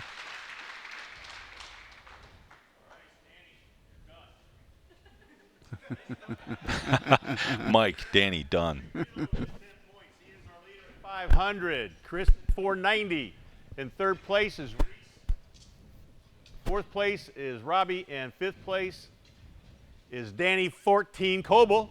Let's give you guys a round of applause. That was some great shooting. Yep. Yep. So Mike's going to bring these guys out for a 6th target here. And there's a quick look at the leaderboard. Also, there Ian, is still 10, yeah. Yeah, I know Ian it's gonna be at close. 500, Chris with a 490. So Reese will finish 3rd. Robbie will finish 4th. Danny will finish 5th. Now, you're 10 points behind. You're in 2nd. You literally have nothing to lose. Do you go for the 14 or not? Oh, yeah, you got to. Right? I mean, you got to put the pressure on them. I'd still like to see them back this up to about 45 yards and make these guys think about it a little bit. You hit a 14 at 45, you're going to get a little sweat going there. Mm-hmm. Because that, these guys are going to be able to see that corner ring. So if Ian's only got to hit a 10 to win, I think it's game over. He's looking pretty hard at that sight, though. Yeah. Man, Chris is dialing his back down. Yeah. This is, you know Chris is going for the 14. You have to. Yep. Wreckers or checkers, right? Yep, exactly. Like I said, Chris never backs down from trying to make a win. And you can't finish worse than 2nd. So Yeah, even exactly. if he shoots a 0, he's still in 2nd Yep, place. for sure. And now the crowd kind of cheering for him there a little bit. Yeah. I love this picture-in-picture shot. Yeah, it's This got is some great. pretty good shading up around the 14, so you can see how the light streak goes right around the 10. So I think there's a pretty good aiming spot. A little glisten there. Yep. I'd be going for it. Why not? Yeah, you gotta.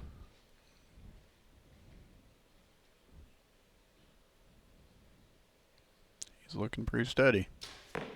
Yep, And he got it. Yep. There you go. Yeah. Way to go. What a great shot to end it out for him. Yeah, but so now Ian's got 10 points. Had 10 points before that, so there's 4. Well, that forces Ian to shoot an 8. Yeah. Yeah, but 8 or better. Yeah. Just like the last shoot-off. Beautiful. What a great job, Chris. Yeah, Ian's just thinking nice smooth shot Look, here. Mike giving him the golf clap there. And the crowd calling for a 14. So what does he need to win? He's got to. He needs an 8 or better. He's got to hit an 8. Yeah, he's not going for the 14, that's for sure. I don't care how much Godin Mike puts into him. He's going to drive this right in the center.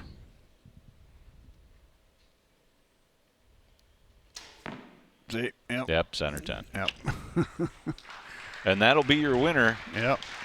Ian Copenhagen, right? Copenhaver. Haver? Yeah. Okay. Ian Copenhaver. Man, he's had a heck of a night. Yeah. He's the winner for the USA Canadian Championship that we had earlier on tonight. And now he is the champion here for the men's known pro. Yep. Congratulations. Yeah, that's a pretty good weekend. And I want to run out to the floor here and have PJ get a word with our new champion, Ian Copenhaver.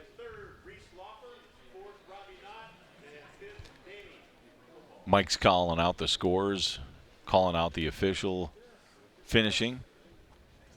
We see some of the big paper checks coming in here. Todd from Dead Center handing out Got some contingency his checks coming up contingency here? checks. Excellent. Man, what an event. This was a lot of fun tonight. Yeah, I guess so. That's you if you get up on top. I got you in 2nd. I got you in 3rd. Chris has had a Got heck check of a here weekend for too. Ian Boy. for $1,300. Check for Chris for $1,000.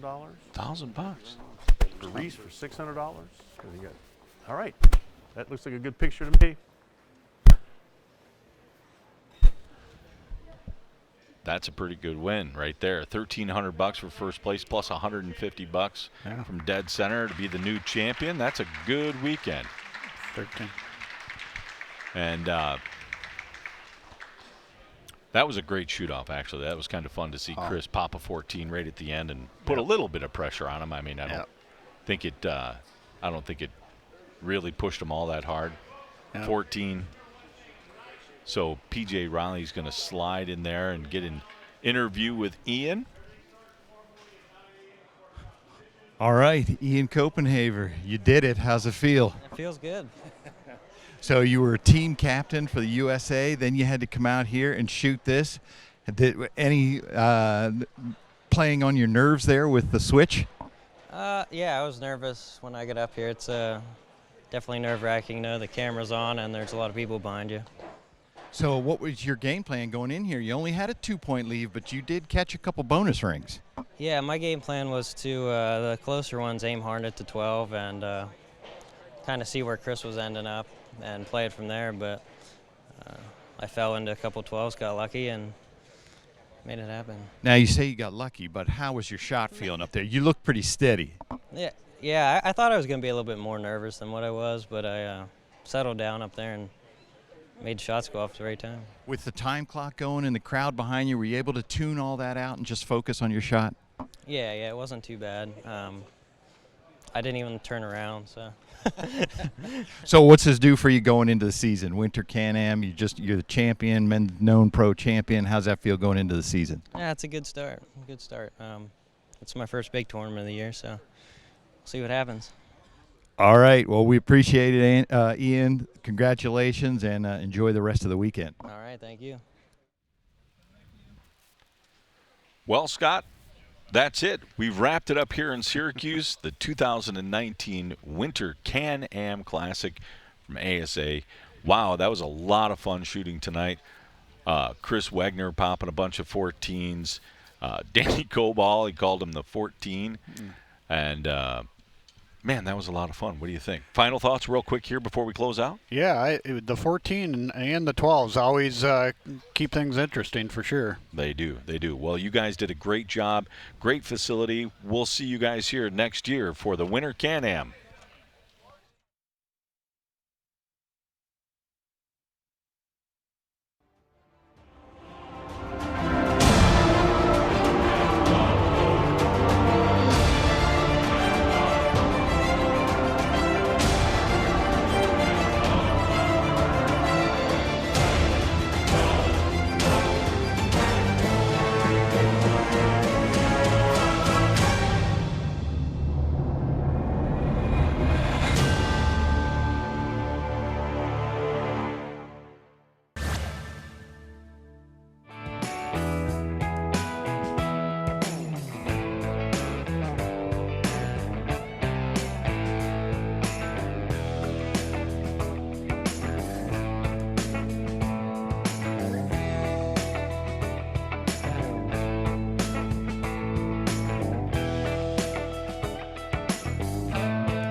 Get in the red zone.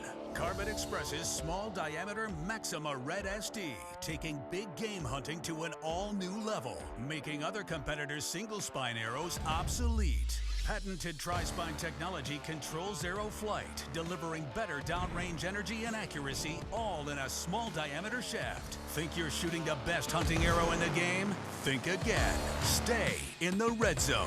Assume nothing and shoot Carbon Express. We don't build these bows to be different. We build them to be better. We're the outsiders, the mavericks, the fearless. We forge our own path. We're not chasing anyone, but we know what they're running from. It's an obsession, and the obsessed never rest.